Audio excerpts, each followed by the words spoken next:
بسم الله الرحمن الرحيم. أبنائي وبناتي طلبة الصف الثاني إعدادي، النهاردة هنستكمل حل كتاب المراجعة النهائية بنك الأسئلة للوحدة الرابعة. سبق حلينا الوحدة الثالثة والثانية والأولى. النهاردة هنحل الوحدة الرابعة. افتحوا معايا صفحة 60. يلا هاتوا القلم نبدأ. بسم الله الرحمن الرحيم.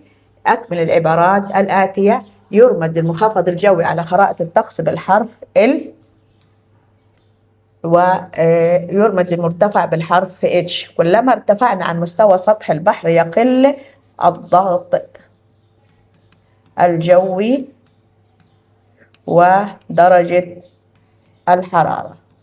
طيب بعد كده يحدث نسيم البحر هنا وهنا نهارا، لأن قال لي نهارا يحدث نسيم البر ليلا. الضغط الجوي المعتاد عند مستوى البحر يعادل الأول. أشوف الوحدة مليمتر. احنا هناخد ايه؟ احنا عندنا 76 سنتيمتر. لما نحولها المليمتر هضرب في 10 هتبقى 760، لأن هو قال لي مليمتر. طيب رقم 5 الرطوبة. نشوف ايه بيقول. الكتلة الفعلية يبقى الرطوبة المطلقة. بعد كده بيقول وتقاس بوحدة جرام لكل سنتيمتر مكعب. 6 تنحرف الرياح يمينا في نصف الكرة الشمالي ويسارا في اتجاهها في نصف الكرة الجنوبي بسبب تأثير كوريوليس. يطلق على الخطوط التي تصل بين نقاط الضغط المتساوي على خرائط الطقس اسم خطوط الإيزو بار. سؤال 8 نركز فيه. بيقول تدور التيارات الهوائية في المنخفض الجوي. أدور المنخفض الجوي ده في أي نصف كرة؟ قال لي في نصف الكرة الشمالي، يبقى هنكتب عكس. لكن لو قال لي في نصف الكرة الجنوبي هكتب في نفس. المنخفض اللي بيحصل في نصف الكرة الشمالي عكسه بيحدث في نصف الكرة الجنوبي. يحمل الراديو ساوند بواسطة بالون مملوء بغاز الهيدروجين أو غاز الهيليوم. يكون كشك الأرصاد الجوية على ارتفاع 120 سنتيمتر عن سطح الأرض.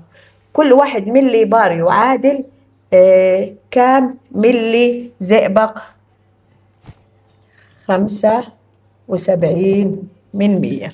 بعد كده رقم 12 يقل الضغط الجوي بشكل طفيف عند زيادة الرطوبة لأن كثافة بخار الماء أقل من كثافة الهواء الجوي.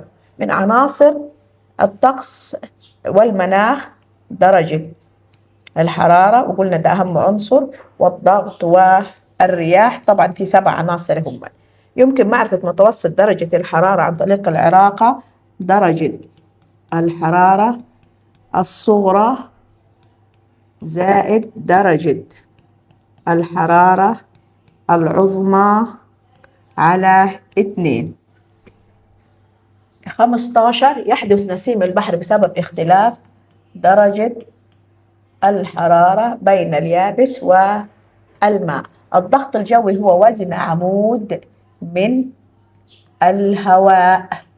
تتكون الرياح نتيجة اختلاف الضغط الجوي.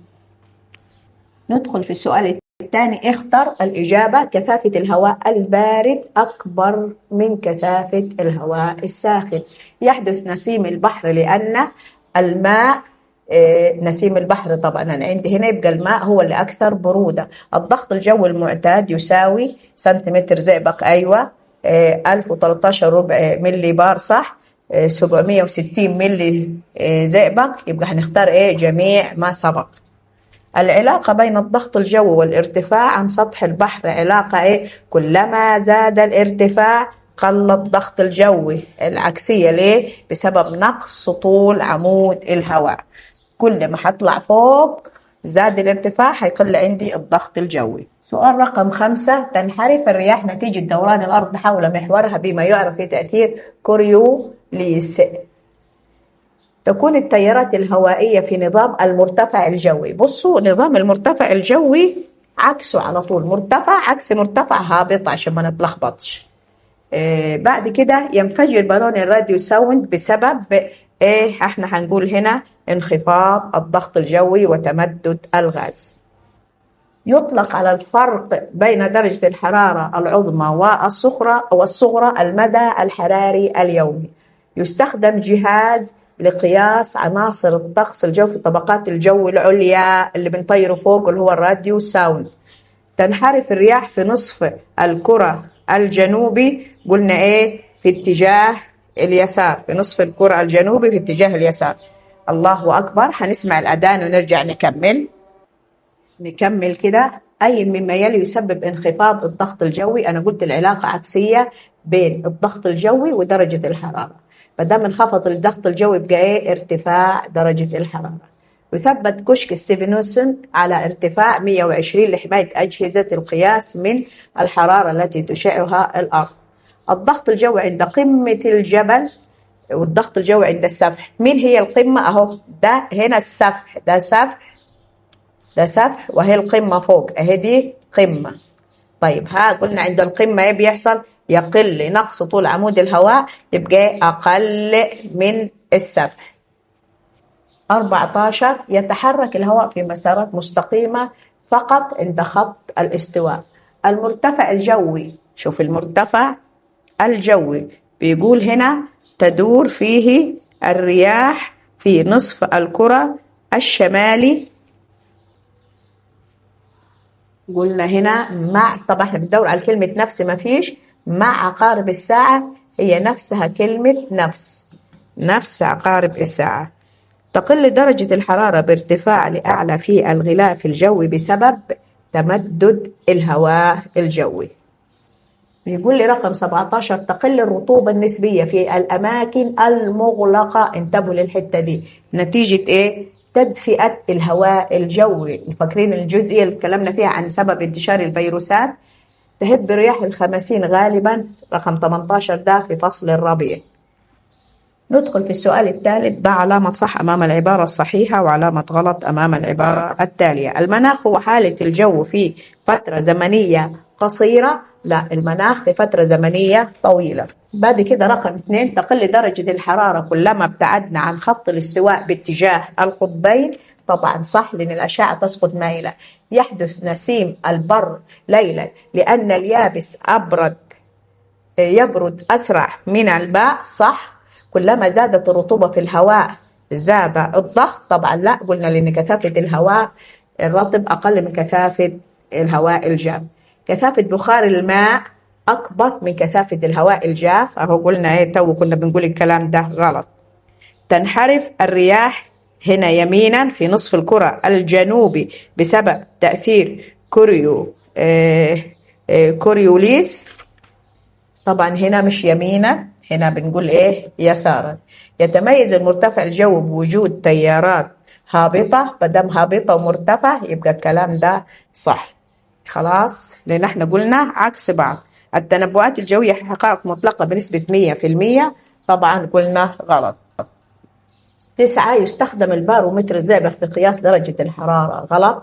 بعد كده جاي لي تقل كثافة الهواء كلما ارتفعنا عن سطح الأرض. طبعا الكلام ده صح. يتم انطلاق الراديو ساوند مرة واحدة في السنة. لا، ده بيطلق مرتين في اليوم. تتميز خطوط الأيزوبار بأنها خطوط مستقيمة، لا منحنية. يساعد التنبؤ الجوي في حماية الأرواح والممتلكات. صح. بعد كده ناخد رقم 14. تنتشر الإنفلونزا شتاء لأن الهواء البارد رطوبته عالية جدا. طبعا الكلام ده غلط. تكون قيمة الضغط في المنخفض الجوي، هنا رقم 15، تكون قيمة الضغط في المنخفض الجوي أقل من المناطق المجاورة. الكلام ده صح. يحتوي كشك الأرصاد الجوية على أجهزة القياس الزلازل. طبعا غلط، احنا بنقيس الضغط والرطوبة ودرجة الحرارة. تتكون العواصف الرعدية في مناطق المرتفعات الجوية المستقرة. طبعا العواصف الرعدية مش في المرتفع الجوي. طيب هنا ده طبعا الكلام ده غلط، لأن العواصف الرعدية بتبقى في المنخفض الجوي. نجي بعد كده لرقم 18. تقل دقة التنبؤات الجوية مع زيادة مدة التنبؤ. الكلام ده صح، يبقى هنا كمان صح. بيقول لي هنا اكتبوا المصطلح العلمي حالة الجو في منطقة معينة خلال فترة زمنية قصيرة. ده اللي هو ايه؟ الطقس. هنا هنكتب كلمة الطقس. حالة الجو في منطقة معينة خلال فترة زمنية طويلة ده اسمها المناخ. حركة الهواء البارد من البحر إلى اليابس نسيم البحر. طبعا هنا حركة الهواء البارد من اليابس إلى البحر نسيم البر. بعد كده أعلى درجة حرارة في اليوم الواحد درجة الحرارة العظمى. طيب أقل درجة حرارة يبقى درجة الحرارة الصغرى. وزن عمود الهواء ده تعريف الضغط. طيب الضغط الجوي عند مستوى سطح البحر، الضغط الجوي المعتاد. بيقول لي هنا الكتلة الفعلية لبخار الماء الموجود في حجم معين من الهواء، قلنا الرطوبة المطلقة بدم قال كتلة فعلية. النسبة المئوية بين كتلة بخار الماء الموجودة فعليا في حجم معين من الهواء إلى أقصى كتلة دي اسمها الرطوبة النسبية، لأن هو قال لي إيه النسبة المئوية. خطوط منحنية تصل بين نقاط الضغط المتساوي هنكتب خطوط الإيزو بار. توقع حالة الجو المستقبلية ده اسمه التنبؤ الجوي. التنبؤ الجوي. تعالوا بقى هي أسئلة علل اللي دايما بتحيرنا. بيقول لي أول حاجة علل انخفاض الضغط الجوي كلما ارتفعنا إلى أعلى بسبب نقص طول عمود الهواء. يجي 2 انحراف الرياح يمين اتجاهها في نصف الكرة الشمالي وليس في خط مستقيم، هنقول بسبب تأثير كوريوليس. يقل الضغط الجوي عند زيادة نسبة الرطوبة في الهواء، هنقول لأن كثافة الهواء الرطب أقل من كثافة الهواء الجاف. طيب تعالوا هنا ارتفاع درجة الحرارة عند خط الاستواء وانخفاضها عند القطبين، هنقول ايه هنا؟ بصوا، لأن أشعة الشمس تسقط عمودية عند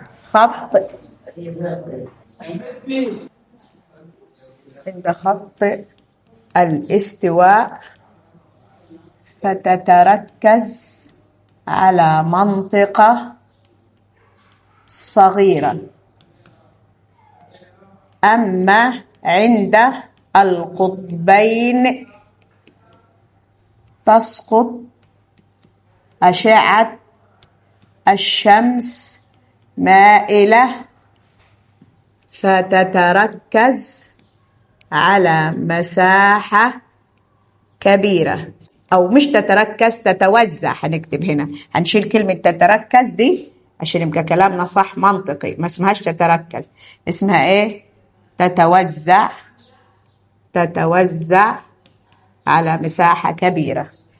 يوضع كشك الأرصاد الجوية مرتفعا عن سطح الأرض لحمايته من الأشعة المنعكسة من سطح الأرض. السؤال اللي وراه بيقول تصاحب المنخفضات الجوية عادة سقوط الرياح، هنقول لأن تتكون تيارات هوائية نوعها ايه بدل منخفض يبقى هوائية صاعدة، خلاص، مما يؤدي إلى برودة طبعا الهواء وتكون السحب. طيب حركة الرياح في مسارات مستقيمة عند خط الاستواء هنقول بسبب ضعف تأثير كوريوليس. تملأ البالونات التي تحمل صندوق الراديو ساوند بغاز الهيليوم والهيدروجين لأن كثافته أقل من كثافة الهواء عشان يقدر يرتفع لأعلى. لا تعد التنبؤات الجوية حقائق مطلقة، بل تعتبر توقعات محتملة. قلنا إيه السبب؟ بسبب تأثير الغلاف الجوي بعدة متغيرات. بسبب تأثير الغلاف الجوي بعدة متغيرات، يعني في عوامل كثير بتأثر على الطقس. هبوب الرياح من منطقة الأخرى بسبب اختلاف الضغط الجوي. تعد رياح الخمسين ضارة بالصحة لأنها محملة بالرمال والأتربة فتضر الجهاز التنفسي. خلاص. بيقول لي ماذا يحدث؟ ارتفاع درجة حرارة الهواء بالنسبة لكثافته وضغطه. هنقول تقل الكثافة ويقل الضغط، الاثنين هنا عندي بيقلوا. توقف الأرض عن الدوران حول محورها بالنسبة لحركة الرياح. بيقول إيه؟ لو توقفت لا تنحرف حركة الرياح، لا تنحرف أو لا ينحرف مسار الرياح، ما اسمهاش حركة الرياح، لا ينحرف. انتبهوا معايا كده، لأن احنا قلنا سبب انحراف مسار الرياح اللي هو دورانها حول محور. إذا توقفت لا ينحرف مسار الرياح. طيب اختلاف الضغط الجوي من منطقة إلى أخرى ده ماذا يحدث؟ هيؤدي إلى هبوب الرياح. الصعود لقمة جبل شاهق بالنسبة لقراءة البارومتر هنقول إيه؟ تقل قراءة البارومتر بسبب قلة الضغط الجوي، لأن احنا قلنا كلما ارتفعنا إلى أعلى تقل الضغط الجوي. سقوط أشعة الشمس عمودية على منطقة ما ترتفع درجة حرارتها، لأن احنا قلنا بتسقط عمودية بتتركز على مساحة صغيرة فبالتالي تزيد درجة الحرارة. زيادة نسبة بخار الماء بالنسبة لوزن عمود الهواء. قلنا إذا زاد بخار الماء كثافة بخار الماء أقل من الهواء الجاف، يبقى إذا زادت كثافة بخار الماء هتقل كثافته، يبقى وزن عمود الهواء هيحصل له عندي هنا يقل وزن عمود الهواء، بمعنى إنه إيه؟ يقل الضغط. يعني إذا زادت الكثافة زيادة نسبة أقصد بخار المية هتقل الكثافة. 7 دوران الأرض حول، المرة دي شوف بيقول دوران الأرض حول محورها انحراف مسار حركة الرياح. ملامسة الهواء لسطح يابس ساخن هيؤدي إلى إيه؟ يسخن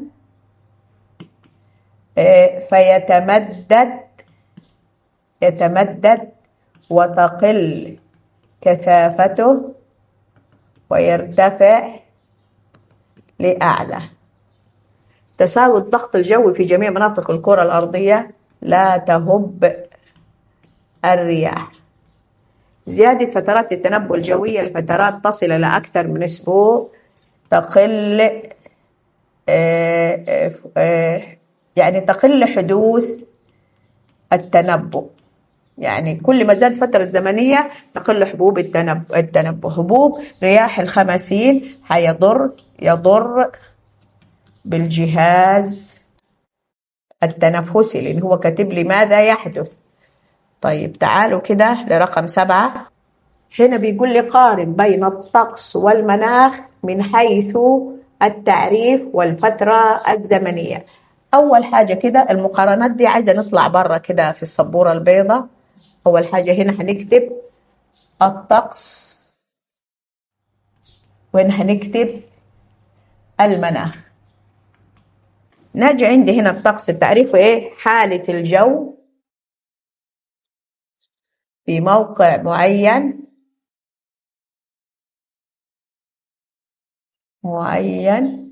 خلال فترة زمنية قصيرة. يبقى الفترة الزمنية هنا إيه؟ الفترة الزمنية قصيرة. هنا إيه؟ حالة الجو في موقع معين خلال فترة زمنية طويلة. طيب الفترة الزمنية هنا إيه؟ فترة الزمنية طويلة. دي أول قارن. تعال نشوف القارن الثانية. بيقول لي إيه؟ قارن بين نسيم البر ونسيم البحر من حيث وقت الحدوث والسبب. تعالوا نطلع للسبورة البيضاء. برضو هنكتب هنا، ناخد ورقة جديدة، نسيم البر، وهنا نسيم البحر. نسيم البر يحدث ليلا. سبب الحدوث هنشوف 3 في قارن. بيقول لي قارن بين مناطق المنخفض الجوي ومناطق المرتفع الجوي من حيث حركة تيارات الهواء وحالة الطقس المصاحب. تعالوا للسبورة البيضاء. هنا قلنا المنخفض، شوفوا هناخد هنا المنخفض الجوي، وهنا المرتفع الجوي. أول حاجة المنخفض الجوي عكسه هقول تيارات الهواء. تيارات الهواء ما دام منخفض هنقول إيه؟ صاعدة. هنا تيارات الهواء هابطة. طيب هنا الطقس في المنخفض هيكون الطقس عندي هنا إيه؟ غائم. الطقس هنا فيه غيوم وهتكون محملة بالسحب والأمطار، وفي إيه؟ أمطار. طيب المرتفع الجوي بيكون أجواء صافي مشمس. بعد كده رقم 4 بيقول تأثير كوريوليس في نصف الكرة الشمالي ونصف الكرة الجنوبي في انحراف الرياح. في نصف الكرة الشمالي بيكون حركة الرياح يمين، وهنا بيكون في نصف الكرة الشمال أو بنقول عليها يسار، يا يمين يا شمال يسار. المنطقة الاستوائية والمنطقة القطبية من حيث زاوية السقوط ودرجة الحرارة. الاستوائية متعامدة، هنا ترتفع درجة الحرارة.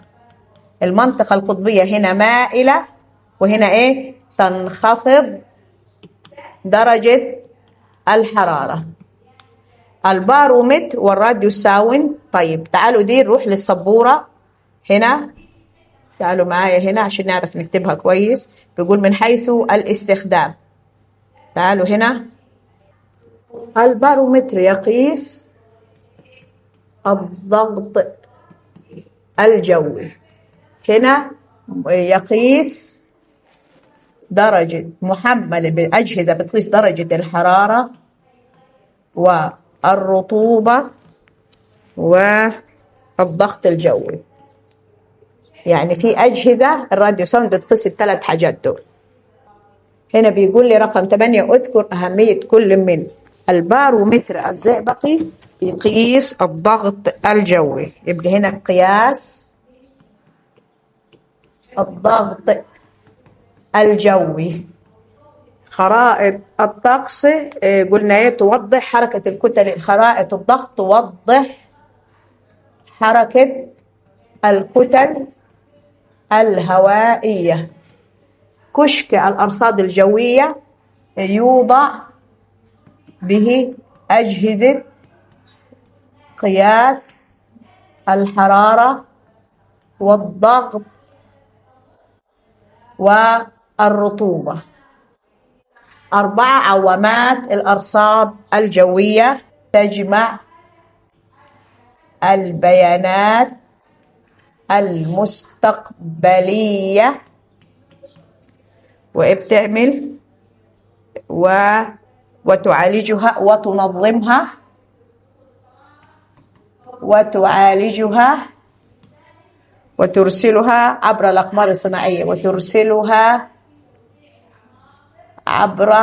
الأقمار الصناعية لمحطات الأرصاد الأرضية. الراديو ساوند محمل بأجهزة برضو تقيس الضغط ودرجة الحرارة والرطوبة. بعد كده الأقمار الصناعية بتعمل إيه؟ تسجل البيانات المحتملة حول الطقس، تسجل البيانات المحتملة للطقس حول العالم. طيب التنبؤات الجوية أهميتها إيه؟ حماية الأرواح والممتلكات، حماية الأرواح والممتلكات. 2 سلامة الطيران. 3 دعم الأنشطة الاقتصادية. طيب تعالوا هنا اللي دائما احنا بنقول واضح ما المقصود، دي مش هنضيع وقت نعرف، التعريف موجود عندكم بالتفصيل في الكتاب المراجعة النهائية. تعالوا هنا بيقول لي انظر إلى ادرس الشكل المقابل ثم أجب. خلينا نشوف الشكل المقابل عندي هنا بيتكلم عن ايه. الشكل المقابل بيقول يعبر الرقم 1 على المنطقة. تعالوا نشوف منطقة هي 1، دي المنطقة القطبية.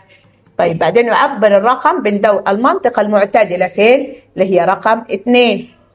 بينما يشير رقم 3 الرقم 3 ده بيشير على المنطقة الاستوائية أو الحارة. دي الحارة ايه قلنا؟ المدارية. طيب يجي هنا بيقول له يعبر الشكل المقابل إحدى الظواهر الطبيعية. تعالوا اهو الشكل المقابل، بصوا معايا، شايفين ده الماء البارد وده الماء الساخن. البارد يبقى الهواء البارد بيتحرك من البحر أو من المية لليابس، يبقى ده اسمه ايه؟ نسيم البحر. متى تحدث؟ نهارا. قلنا سبب حدوث الظاهرة اللي هي ايه؟ اختلاف أو ارتفاع الحرارة النوعية للماء. يعني المية ما بتسخنش بسرعة، الشمس طلعت عشان تسخن بتاخد وقت، بتفضل محتفظة ببرودتها، نتيجة كده الهواء البارد بيبقى ملامس لها، فبيحصل ايه؟ بيبقى كثافته بتزيد، يروح ينزل لأسفل ويتحرك ناحية البر ويحل محله الهواء الساخن اللي جاي من البر. خلاص كده؟ طيب تعالوا كده نشوف فاضل في أسئلة كده. الحمد لله خلصنا بنك الأسئلة للوحدة الرابعة. كده أتمينا كل بنك الأسئلة للوحدات الأربعة. إن شاء الله هنبتدي نحل الأسئلة الموجودة في كتاب تقييمات الوزارة اللي هي امتحانات، وبعد كده الامتحانات الموجودة في المراجعة النهائية. شكرا لكم يا سنة تانية.